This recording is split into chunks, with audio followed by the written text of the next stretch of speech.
Hello everyone. सो ये है हमारी कंटिन्यू सीरीज़। कल हमने सेकंड चैप्टर किया था, तो आज हम करेंगे थर्ड चैप्टर, जो कि रहेगा हमारी एनसीईआरटी क्लास सेवन्थ का। ठीक है, ज्योग्राफी कर रहे हैं हम। So let's start the video. सो अब हम पढ़ेंगे, कल हमने पढ़ा था कि अर्थ के अंदर क्या होता है। अब हम पढ़ेंगे कि अर्थ के अंदर जो चेंज कैसे होती है। मतलब जैसे हम देखते हैं आसपास में, कहीं पे माउंटेन है, कहीं पे तालाब है, कहीं पे पहाड़ हैं, कहीं पे रेगिस्तान है। तो ये सब लैंडफॉर्म्स कैसे बनते हैं, तो ये सब हम आज देखेंगे। तो चलिए शुरू करते हैं। तो अब देखिए, तो ये है कि जो हमारी अर्थ है, कल हमने पढ़ा था कि ये लिथोस्फीयर है। ठीक है, ये हमारी अर्थ है, ये क्रस्ट है। अब जो ये क्रस्ट है जिसके ऊपर हम रहते हैं, इसी को बोलते हैं, इसके ऊपर होती है एक लेयर जिसको बोलते हैं लिथोस्फीयर। लिथोस का मतलब होता है रॉक। ठीक है, लिथोस का मतलब होता है rock.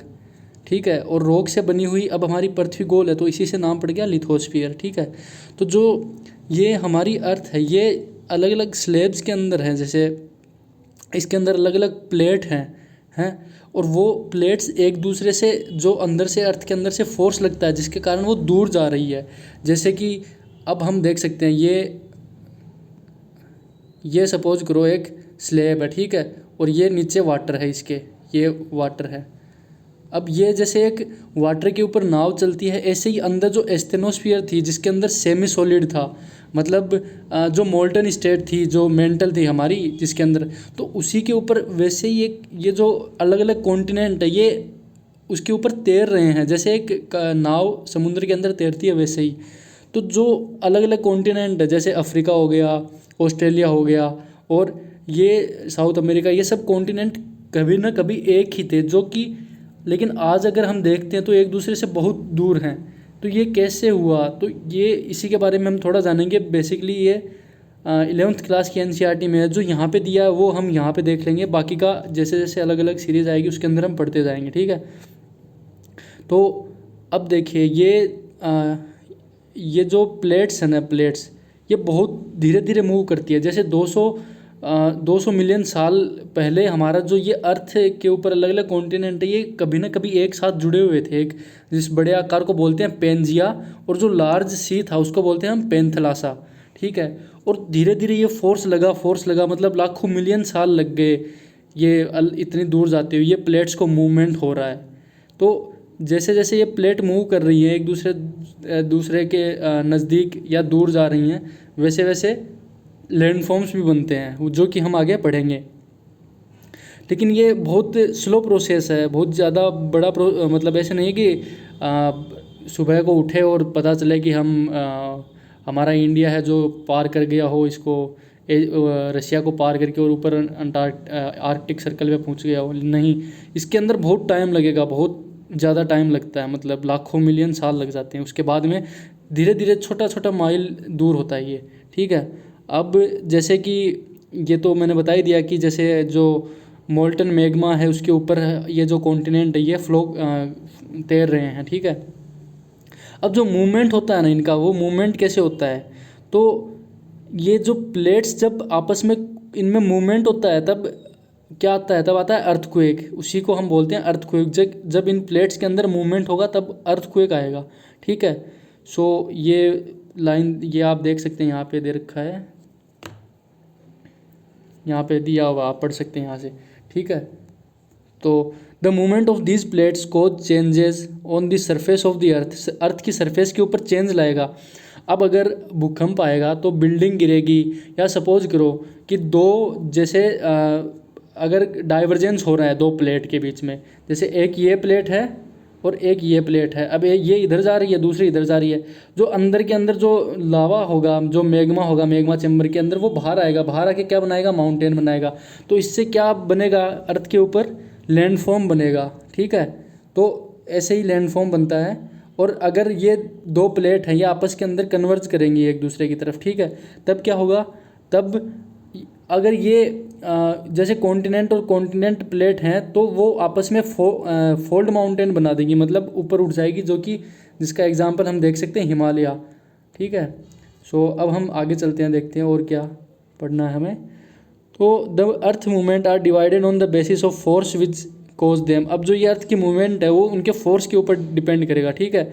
The force which act on, अब जो फोर्स एक्ट करेगा ये जो लैंडफॉर्म बनाने के अंदर, वो एक तो अर्थ के अंदर से लग रहा है जो कि हमने देखा, ये कन्वर्जेंस डाइवर्जेंस का फोर्स लगता है।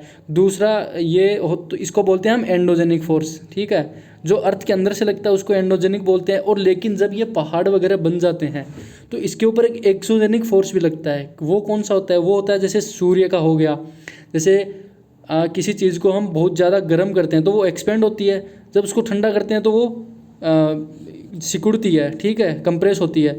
तो वैसे ही जब एक रॉक के ऊपर और लाखों साल तक, जैसे हम अरावली का एग्जांपल लेते हैं, अरावली कभी ना कभी तो बहुत बड़े बड़े पहाड़ रहे होंगे, लेकिन आज कुछ ही पार्ट उसका देखने को मिलता है हमें।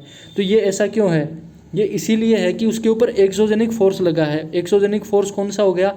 जैसे सूर्य की लाइट पड़ी उसके ऊपर, गर्म हुआ, रॉक एक्सपेंड हुई, एक्सपेंड होने के बाद में रात को ठंड हुई, ठंड के अंदर वो कंप्रेस हुई, फिर बारिश का, फिर विंड का। तो ऐसे ऐसे करके अब लाखों साल तक अगर ऐसा फोर्स लगता रहे तो वो टूटेगा ही, आराम से टूट जाएगा। और टूटने के बाद में वो छोटे छोटे टुकड़ों के अंदर डिवाइड हो जाएगा, ठीक है। तो इससे क्या होगा? इससे जो सेडिमेंट्स होंगे वो कहीं और पे जाके जमा हो जाएंगे। कैसे? विंड के थ्रू हो जाएंगे, पानी के थ्रू हो जाएंगे, या किसी भी एक दूसरी जगह जमा हो जाएंगे। और वहाँ पे जब एक अलग लैंडफॉर्म बना लेंगे वो, उनको बोलेंगे हम सेडिमेंट्री डिपॉजिट्स, ठीक है। तो अब इसके अंदर तो ये एंडोजेनिक फोर्स और एक्सोजेनिक फोर्स आपको समझ में आ गई होगी, ठीक है। अब ये अर्थ मूवमेंट दे रखा है। अब एंडोजेनिक क्या होता है? तो एंडोजेनिक देखो सडन फोर्स होता है। अब अर्थक्वेक है, ये बता के तो आता नहीं, अचानक ही आता है, निकलता है कि हिला देता है सब कुछ। और वोल्केनो है तो वोल्केनो भी ऐसे बता के तो आएगा नहीं कि हाँ भाई मैं आ रहा हूँ। तो सडन मूवमेंट होता है, सडन फोर्स लगता है। ये लैंडस्लाइड है जो कि देखी जाती है हमारे हिमालय के अंदर, लैंडस्लाइड हो जाती है कई बार। और अब एक्सोजेनिक फोर्स कौन से हो गए? तो ये इरोजनल डिपोजिशन, इरोजनल और डिपोजिशनल जो लैंडफॉर्म होते हैं वो बनते हैं इनसे। तो ये हो गया रिवर। अब रिवर अपने साथ में कुछ सेडिमेंट्स लेके आती है और वो नीचे लाके जमा कर देती हैं, ठीक है। और जब बहुत सारे जमा कर देगी तो एक टाइम पे ऐसा आएगा कि वो पहाड़ बन जाएगा। विंड हो गई। अब विंड बहुत तेज़ चल रही है रेगिस्तान के अंदर, तो एक जगह से वो मिट्टी उठा के दूसरी जगह इकट्ठी करके डिपॉजिट्स बन के और वहाँ पे डेजर्ट डिपॉजिट बन जाएंगे। सी वेव्स हो गई। अब समुद्र के सी की जो लहरें आती हैं समुद्र के अंदर, वो किसी चट्टान के ऊपर बार बार आके टकराएंगी तो वो चट्टान भी टूट जाएगी, या उसके अंदर से आगे पढ़ेंगे हम कौन कौन से लैंडफॉर्म बनेंगे। ग्लेशियर हो गए। ये सब एक्सोजेनिक फोर्स के अंदर आता है जो कि बाहर से लगती है अर्थ के, ठीक है। अब ये यहाँ पे देखो ये डेफिनेशन दे रखी है, लिथोस्फेरिक प्लेट। जो हमारी अर्थ की क्रस्ट है उसके अंदर सेवरल लार्ज और स्मॉल प्लेट्स होती हैं जो रिजिड इरेगुलर शेप्ड की हैं, ठीक है, स्लैब टाइप में, जिसको जो मैंने आपको पहले समझाया था ये सेम वही लिख रखा है, तो देख लेना आप यहाँ से। अब ये नीचे है endogenic forces sometime produce sudden movement. अब जो एंडोजेनिक है मैंने बता दिया आपको, सडन मूवमेंट करेगी।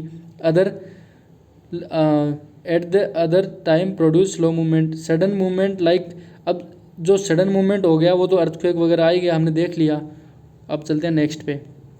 अब ये एक वोल्केनो है, ठीक है। वोल्केनो जो अर्थ के क्रस्ट के ऊपर होता है, जो ये एक वेंट है, ये देखिए आप देख सकते हैं। ये नीचे क्या है? ये मैग्मा चेम्बर हो गया, ठीक है। अब यहाँ से ये एक वेंट के थ्रू क्या निकल रहा है? ये ऊपर की तरफ ये वोल्केनो निकल रहा है, ये बाहर आ रहा है, ठीक है। ये बाहर आके लैंडफॉर्म बना देगा। कैसे बनाएगा? अब ये देखो, ये आपको दिख रहा है, ये बाहर आके इकट्ठा हो गया एक पहाड़ जैसा बन गया है, ठीक है। ये अपनी क्रस्ट हो गई, ये नीचे मेंटल हो गई, मेंटल के अंदर मैग्मा चेम्बर है, और ये एक वेंट के थ्रू बाहर आ रहा है, ठीक है। क्रस्ट के ऊपर एक वेंट बन जाएगा, उससे बाहर आएगा ये। अब ये तो खैर बस वही दे रखा है। एक्सो का मतलब आउटसाइड, इंडो का मतलब इनसाइड, ठीक है। ये एक्टिविटी है, ये कोई काम की नहीं। अब देखो, similarly when the lithospheric plate move the surface of earth vibrate. अब जब ये लिथोस्फेरिक प्लेट मूव करती है तो जो हमारी अर्थ सरफेस है वो वाइब्रेट करती है, उसके अंदर कंपन होता है, ठीक है। और जो वाइब्रेशन होता है वो ट्रेवल करता है। जैसे आपके एरिया में भूकंप आता है तो आपसे कुछ दूरी पर सुनाई देता है, उसका रेंज होती है एक कि यहाँ तक ये वाइब्रेशन जाएंगी इसकी, ठीक है। तो इन वाइब्रेशन को ही हम बोलते हैं अर्थक्वेक, ठीक है। जो ये प्लेट्स के मूव के कारण जो वाइब्रेशन होती है उसी को अर्थक्वेक बोलते हैं, ठीक है। अब the place in the crust where the movement start is called focus. अब जो प्लेस होती है अर्थ के अंदर जहाँ पे ये मूवमेंट स्टार्ट होता है, उस पॉइंट को क्या कहते हैं हम, उस पॉइंट को कहते हैं फोकस। अब देखो ये क्वेश्चन यूपीएससी के अंदर बहुत बार पूछा गया है। फोकस और एपिसेंटर के अंदर काफ़ी बार कन्फ्यूजन हो जाता है कि फोकस कौन सा रहता है और एपिसेंटर कौन सा होता है। तो जो जहाँ पे ये वेव जनरेट होती है ना, उसको हम बोलेंगे फोकस, ठीक है। और फोकस के जस्ट ऊपर का जो होगा उसको बोलेंगे हम एपिसेंटर। देखिए यहाँ पे आप देख सकते हैं ये एपिसेंटर है और ये नीचे हो गया, अंदर हो गया फोकस हो गया, ठीक है। अब vibration travel outward from the epicentre as waves. अब जो ये आप देख रहे हैं ये वाइट जो ये हैं वेव्स हैं, ठीक है। जो फोकस के अंदर वाइब्रेशन हुआ उसके जस्ट ऊपर कौन सा आ गया, एपिसेंटर। फोकस को एक चीज़ और बोलते हैं हम, फोकस को बोलते हैं हम हाइपोसेंटर भी बोलते हैं, ये भी ध्यान में रखिए। तो जो फोकस के ऊपर है मतलब हाइपोसेंटर के ऊपर है उसको बोलेंगे एपिसेंटर, और एपिसेंटर के नीचे उसको बोलेंगे हम फोकस पॉइंट। फोकस पे क्या होगा, ये फोकस पे जनरेट होगी ये, ठीक है। And the strength of earthquake decrease. अब जैसे जैसे हम इस फोकस एपिसेंटर से दूर जाते जाएंगे वैसे वैसे अर्थक्वेक की जो वेव है, स्ट्रेंथ है, वो डिक्रीज होती जाएगी। अब जैसे गुजरात में भूकंप आया था भुज के अंदर, और लेकिन उसके बाद में क्या हुआ था, वो उसी एरिया के अंदर आया था। जैसे जैसे वो दूर हम बढ़ते जाते हैं तो उसका जो प्रभाव है वो ख़त्म होता जाता है, ठीक है। अब देखो ये हमारे काम की चीज़ है, ये यहाँ से क्वेश्चन बनता है यूपीएससी के अंदर, और ख़ासकर बनता है कि जो पी वेव हैं, एस वेव हैं, एल वेव, इनके बारे में पूछा जाता है। तो जो पी वेव जिनको हम लॉन्गिट्यूडनल वेव भी बोलते हैं, और एस वेव कौन सी होती है, जो ट्रांसवर्स वेव होती है। अब इनका एक चीज़ ध्यान में रखिए, अब जो पी वेव है ना, पी वेव वो सॉलिड, लिक्विड और गैस इन तीनों स्टेट में से ट्रेवल कर सकती है। लेकिन जो एस वेव है वो ट्रेवल थ्रू ओनली सॉलिड, वो सिर्फ सॉलिड में से ट्रेवल कर सकती है, लिक्विड और गैस के अंदर एस वेव ट्रेवल नहीं कर सकती, ठीक है।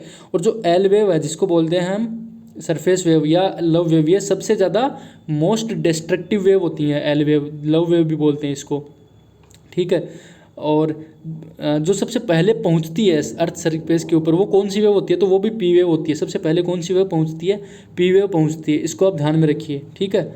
अब हम चलते हैं नेक्स्ट स्लाइड के ऊपर। ये कुछ दे रखा है इसके जैसे यही बताया हुआ इसके अंदर की अर्थक्वेक प्रिडिक्ट नहीं किया जा सकता, बस उसके नुकसान को बचा सकते हैं। ये भुज जो अर्थक्वेक आया था गुजरात के अंदर उसकी फ़ोटोज़ लगा रखी हैं, और ये केस स्टडी है जो हमारे कोई ख़ास काम की नहीं है। अब हमारे काम की बस ये है, इसको आप ध्यान से पढ़ लेना, इसके अंदर प्रीवियस ईयर के अंदर क्वेश्चन पूछा गया है अर्थक्वेक के ऊपर, ठीक है। तो जो अर्थक्वेक होता है उसको हम किस में नापते हैं, तो उसको नापते हैं हम सिस्मोग्राफ के अंदर, ठीक है। और जो मैग्नीट्यूड होता है अर्थक्वेक का वो रिएक्टर स्केल के अंदर मेज़र किया जाता है। ध्यान रखिए इस बात को, क्वेश्चन यूँ बनाया गया था कि the magnitude of earthquake is measured in seismograph, ठीक है। ऐसे स्टेटमेंट दे देगा जो कि रॉन्ग होगा। किस में नापा जाता है, रिएक्टर स्केल के अंदर नापा जाता है। अर्थक्वेक के मैग्नीट्यूड को हम रिएक्टर स्केल में नापते हैं, ध्यान में रखिए। एन अर्थक्वेक ऑफ 2.0 और less can felt only little. जो 2.0 इंटेंसिटी का अर्थक्वेक आता है वो कोई खास नहीं होता, ठीक है। जो 5 से ज़्यादा इंटेंसिटी का आता है वो काफ़ी डैमेज पहुँचा देता है, ठीक है। और जो 7 इंटेंसिटी का होता है वो तो बहुत ही ज़्यादा मेजर अर्थक्वेक होता है, इस बात को ध्यान में रखिए। अब हम चलते हैं नेक्स्ट स्लाइड के ऊपर हमारी। अब ये आगे हमारे जो पहले हमने पढ़ लिया अर्थक्वेक के बारे में और जो एंडोजेनिक फोर्स के बारे में पढ़ लिया। अब आते हैं हम मेजर लैंड फॉर्म्स जो कैसे बनते हैं, ठीक है, उसके बारे में आते हैं, ठीक है। So the landscape is being continuously worn away by two process. अब वेदरिंग और इरोजन। वेदरिंग क्या होता है मैंने बता दिया, पहाड़ के ऊपर जो किसी माउंटेन के ऊपर जो एक्सोजेनिक फोर्स के कारण वेदरिंग होती है, मतलब टूटना जिसको बोलते हैं। और इरोजन क्या होता है। अब इरोजन क्या होता है, इरोजन जैसे कि माउंटेन से रिवर आ रही है, ठीक है, वो रॉक का क्या करेगी, बार बार जैसे हम टकराएगी रॉक से तो रॉक को तोड़ देगी वो, इसी को बोलते हैं हम इरोजनल प्रोसेस, ठीक है। अब इससे क्या होगा, इससे अलग अलग लैंडफॉर्म बनेंगे जो कि हम देखते हैं। Erosion is the wearing away of the landscape by different agent. Like अब इरोजन किस चीज़ से हो सकता है, तो इरोजन देखो वाटर से भी हो सकता है, रिवर से हो गया, विंड से हो सकता है, आइस से हो सकता है, इन सब से इरोजन हो सकता है। अब जब इरोडेड मटेरियल कैरिड अवे और ट्रांसपोर्टेड, अब जो इरोडेड मटेरियल है वो वाटर या विंड के द्वारा एक जगह से दूसरी जगह ले जाया जाएगा और कहीं पे जाके जब डिपॉजिट हो जाएगा उसको हम बोलेंगे डिपोजिशनल लैंडफॉर्म, ठीक है। उसको बोलेंगे हम डिपोजिशनल लैंडफॉर्म। और जो इरोजनल लैंडफॉर्म होता है, जब जैसे वाटरफॉल है उसको बोलेंगे हम इरोजनल लैंडफॉर्म। क्यों कि देखिए जो रनिंग वाटर है, ये यहाँ पे आप इमेज देख सकते हैं, शायद काफ़ी छोटी है ये। अब ये एक तरफ हार्ड रॉक, अब जैसे हार्ड रॉक है वो इरोजन वो टूटी नहीं रिवर के आने से, लेकिन जो सॉफ्ट रॉक टूट गई और टूट के क्या हो गया, ये एक वाटरफॉल बन गया। ठीक है, ये आप यहाँ पे देख सकते हैं इमेज के अंदर। आप नेट के ऊपर इमेज भी देख लेना इसकी वाटरफॉल की, पता चल जाएगा आपको। सो अब देखो ये जो स्टैटिक नॉलेज है ये काम में आ सकता है एसएससी जैसे एग्जाम्स के अंदर, कि there are thousands of small waterfall, मतलब हज़ारों छोटे छोटे जो वाटरफॉल हैं, ठीक है, इन द वर्ल्ड। अब हाईएस्ट वाटरफॉल कौन सा है, ऐसे क्वेश्चन एसएससी एफके के अंदर पूछ लिए जाते हैं कि हाईएस्ट वाटरफॉल कौन सा है, which among the following is the highest waterfall. तो जो एंजिल फॉल है कहाँ पे है, ये वेनेजुएला साउथ अमेरिका के अंदर है। अब वेनेजुएला साउथ अमेरिका के अंदर जो एंजिल वाटरफॉल है वो सबसे हाईएस्ट वाटरफॉल है। ठीक है, और दूसरा वाटरफॉल कौन सा है, नियाग्रा फॉल कहाँ पे है। अब नियाग्रा फॉल अगर यूपीएससी पूछेगा तो इसकी लोकेशन पूछ लेगा कि नियाग्रा फॉल कहाँ पे है, तो ये है कनाडा और यूएसए के बॉर्डर के ऊपर लोकेटेड है। ठीक है, और ये कहाँ पे, नॉर्थ अमेरिका कॉन्टिनेंट में है। और एक विक्टोरिया वाटरफॉल है on the border of Namibia and Zimbabwe in Africa. अब अगर यूपीएससी को क्वेश्चन बनाना होगा तो एक तरफ वो देगा एंजिल फॉल, दूसरी तरफ वो दूसरा देगा नियाग्रा फॉल, तीसरा वो देगा विक्टोरिया फॉल, और इनकी एक तरफ लिख देगा कंट्री। अब पूछ लेगा which of the following is not correctly matched. So in ऐसे क्वेश्चन यूपीएससी के अंदर पूछे जाते हैं। और अगर एसएससी में आएगा तो ये पूछेगा कि ये जो विक्टोरिया वाटरफॉल है वो कहाँ पे है। तो इनको ध्यान में रखिए आप, ये जो डब्बे होते हैं एनसीईआरटी में बहुत काम के होते हैं हमारे। ठीक है, अब हमने एक तो इरोजनल लैंडफॉर्म पढ़ लिया, हमने ये जो वाटरफॉल है उसको पढ़ लिया। अब नेक्स्ट पे चलते हैं हम। अब जैसे जैसे रिवर, ये तो जब पहाड़ के ऊपर से आ रही थी रिवर तब का था। अब जैसे जैसे रिवर प्लेन्स के अंदर आएगी तो वो ट्विस्ट करेगी। ट्विस्ट कैसे करेगी, इस इमेज के अंदर आप देख सकते हैं। रिवर यूँ चलेगी, यूँ यूँ, ठीक है, सांप की तरह। ठीक है, और फिर क्या होगा, लार्ज बैंड बना देगी। अब मिएंडर का भी पूछा जाता है, मिएंडर क्या होता है। तो देखो ये जो डिपॉजिट आपको दिख रहा है ये ब्लैक ब्लैक कलर के अंदर, जब रिवर यूँ आएगी तो यहाँ पे डिपॉजिट करेगी। ठीक है, उसको बोलेंगे हम मिएंडर। ठीक है, अब कुछ एक टाइम ऐसा आएगा कि ये मिएंडर पे ऊपर इतना डिपॉजिट हो जाएगा कि ये कट जाएगा। जब ये अलग हो जाएगा इससे तो उसको हम बोलेंगे ऑक्सबो लेक। ठीक है, इसको ध्यान में रखिए, ऑक्सबो लेक पूछा जाता है कि ये ऑक्सबो लेक क्या है, तो ध्यान में रखिए इस चीज़ को आप।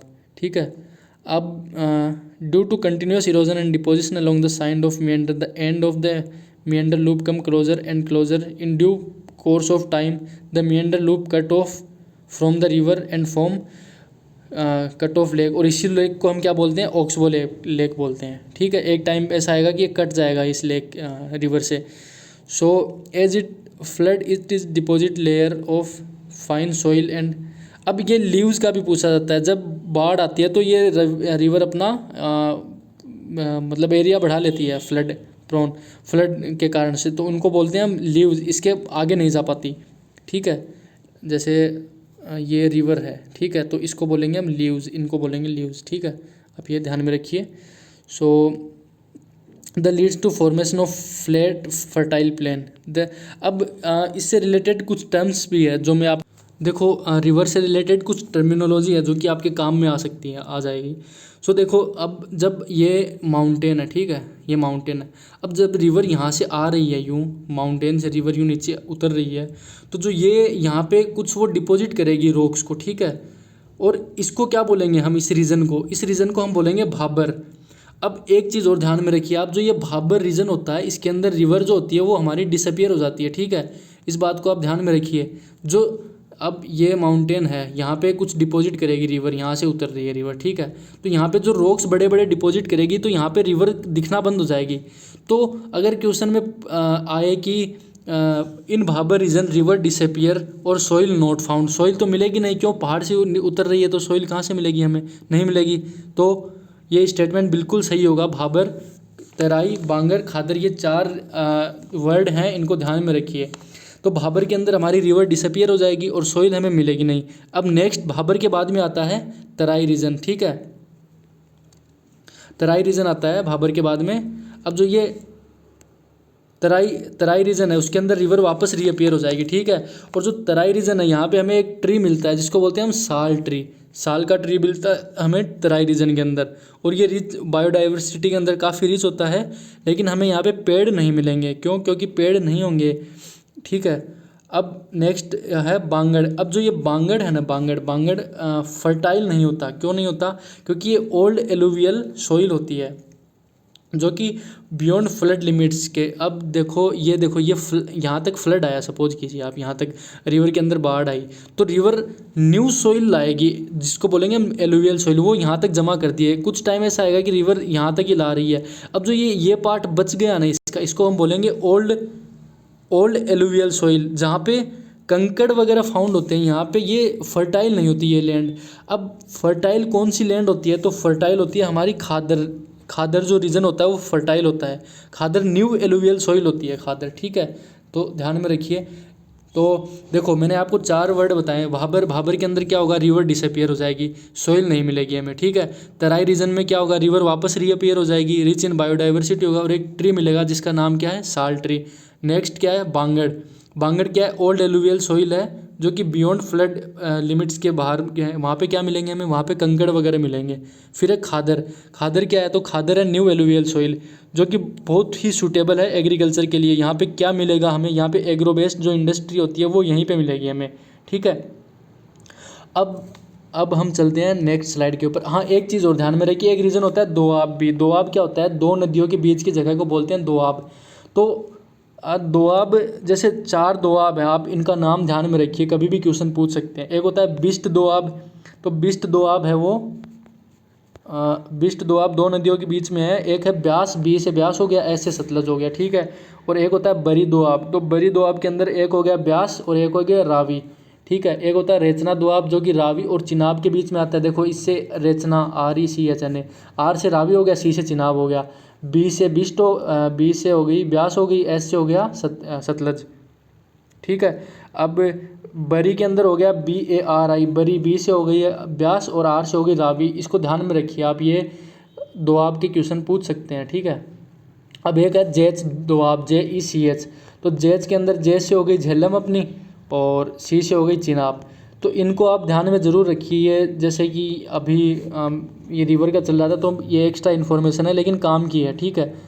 अब हम चलते हैं, यहाँ से क्वेश्चन बनते हैं और प्रीवियस ईयर क्वेश्चन उठा के देखिए, क्वेश्चन पूछे गए हैं कि बिस्ट दोआब, बरी दोआब।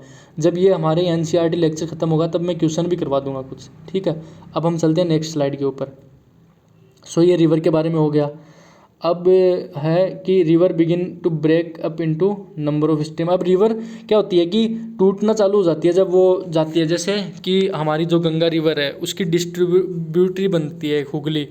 देखो एक होती है ट्रिब्यूटरी वो होती है जहाँ पे रिवर आके मिलती है। एक होती है डिस्ट्रीब्यूटरी जिसमें रिवर का एक पार्ट अलग हो जाता है मेन रिवर से, ठीक है।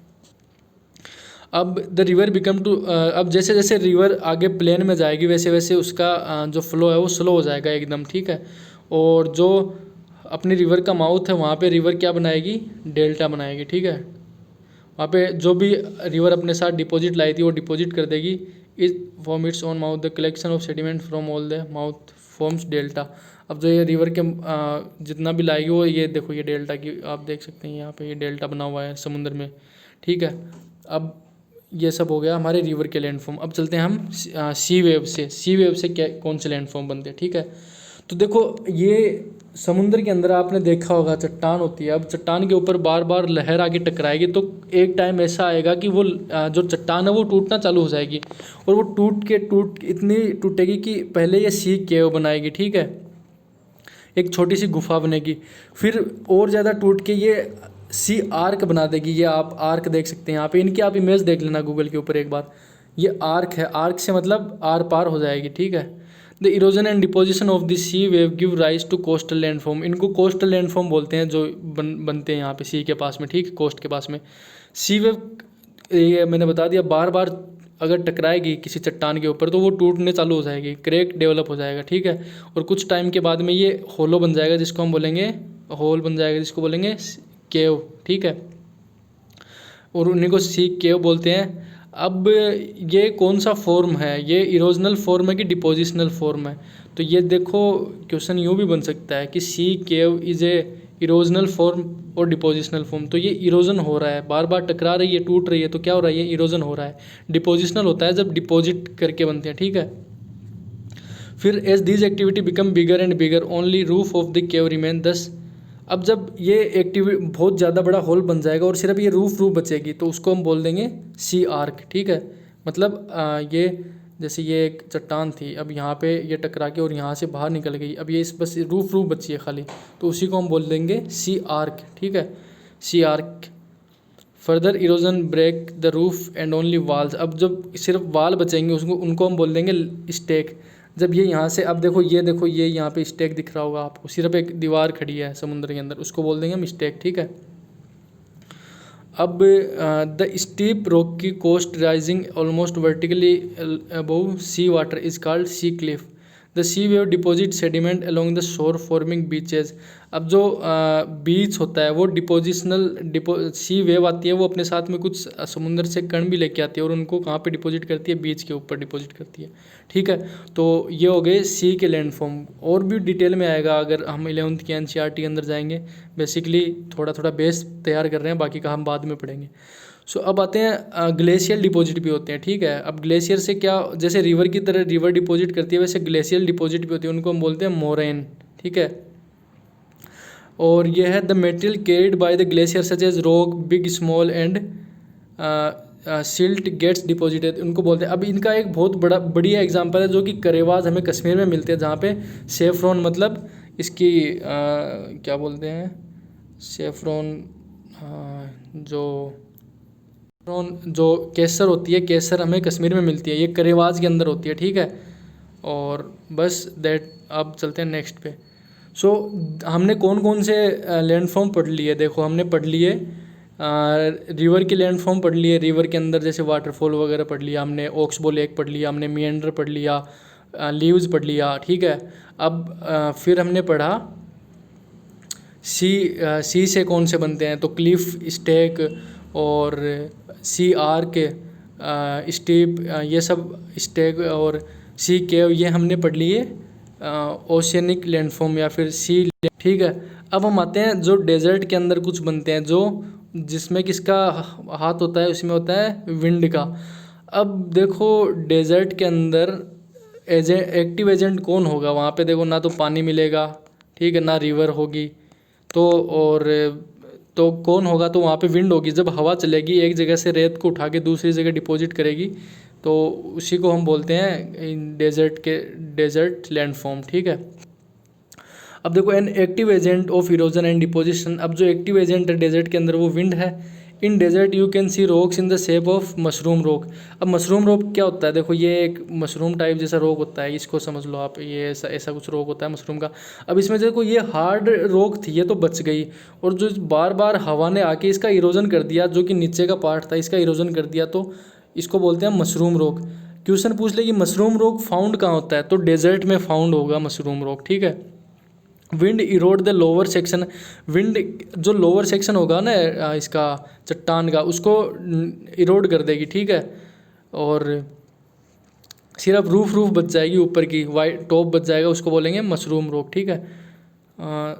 There for such rock have narrower base and, अब ये लाइन पूछ लेगी mushroom rock have narrow base and wider top, so बिल्कुल सही होगी। अगर इसी को उल्टा कर देगी wider base and narrower top, तो ये गलत हो जाएगा, ध्यान में रखिए मशरूम रॉक के बारे में। अब when the wind flows it lift and transferred sand. अब जब हवा चलेगी तो एक जगह से वो छोटे छोटे पत्थर या कंकड़ उठाएगी और दूसरी जगह डिपॉजिट कर देगी, ठीक है। उसको हम क्या बोलेंगे, उसको बोलेंगे हम सैंड ड्यून्स। ये आप पिक्चर में देख सकते हैं, अगर और भी देखनी है तो आप गूगल पे पिक्चर देख लेना सैंड ड्यून्स की। When the grain of sand are very fine and light, जब वो ग्रेन्स बहुत फाइन और लाइट होंगे, the wind can carry it over, तो विंड उसको बहुत दूरी तक ले जाएगी, डिस्टेंस तक। और जब ये जो फाइन ग्रेन्स ये डिपॉजिट होंगे एक बहुत बड़े एरिया के अंदर, तो क्या बन जाएंगे, वो बन जाएंगे लोएस। अब ये लोएस के मैदान हमें कहाँ देखने को मिलते हैं, तो ये देखो ये हमें चाइना में देखने को मिलते हैं। लोएस के मैदान। तो ध्यान में रखिए डेजर्ट से रिलेटेड हमने कौन कौन से लैंडफॉर्म पढ़ लिए हैं। तो हमने सैंड ड्यून पढ़ लिया है, हमने मशरूम रॉक पढ़ा है और हमने लोएस डिपॉजिट पढ़े हैं। तो इन बातों को ध्यान में रखिए, ये क्वेश्चन पूछे जाते हैं यूपीएससी के अंदर, ठीक है। So that's all for today. अब देखो ये कुछ क्वेश्चंस हैं, ठीक है, यहाँ से भी क्वेश्चन उठा लेती है कभी कभी। तो ये है which is not an erosional feature of sea wave. तो सी वेव का कौन सा इरोजनल फीचर नहीं है, तो जो ग्लेशियर है वो नहीं होगा, ठीक है। फिर फ्लड प्लेन, सॉरी ये थोड़ा ऊपर नीचे लिखा हुआ है। देखो इरोजनल फीचर के बारे में पूछा है, तो इरोजनल फीचर कौन सा नहीं है इसमें, तो बीच इरोजनल फीचर नहीं है। बीच क्या है, बीच डिपोजिशनल फीचर है। क्लिफ और आर्क हमने देखा था कैसे बनता है, इरोजन होगी, रॉक इरोड होगी बनती है। फिर नेक्स्ट क्वेश्चन है depositional feature of glacier. Glacier का डिपोजिशनल फीचर क्या है, तो देखा था हमने मोरेन है, मोरेन ग्लेशियर का डिपोजिट फीचर है। अब नेक्स्ट है कि which is caused by the sudden movement of earth. Earth के सडन मूवमेंट से क्या कोज होता है, तो सडन तो वोल्केनो होता है कोज, ठीक है। फिर mushroom rock are found in. अब देखो ये क्वेश्चन आप अगर उठा के देखोगे 2000 आई थिंक 10 या उसी पेपर के अंदर आया हुआ है कि ये मशरूम रॉक कहाँ फाउंड होती है। तो मशरूम रॉक कहाँ मिलेंगी, हमें डेजर्ट में मिलेंगी, ठीक है। फिर oxbow lake are found in. Oxbow lake कहाँ मिलेगी, तो रिवर वैली के अंदर मिलेगी। इसमें अब आप इसको ध्यान में रखिए। So that's all for today. अब नेक्स्ट हमारा चैप्टर कल इसी टाइम के ऊपर आपको मिलेगा और देखिए इसको ध्यान से। सो एक दो बार देखोगे तो आपको ध्यान में रह जाएंगे ये सब। So thank you everyone, thank you. Like share subscribe ज़रूर करें।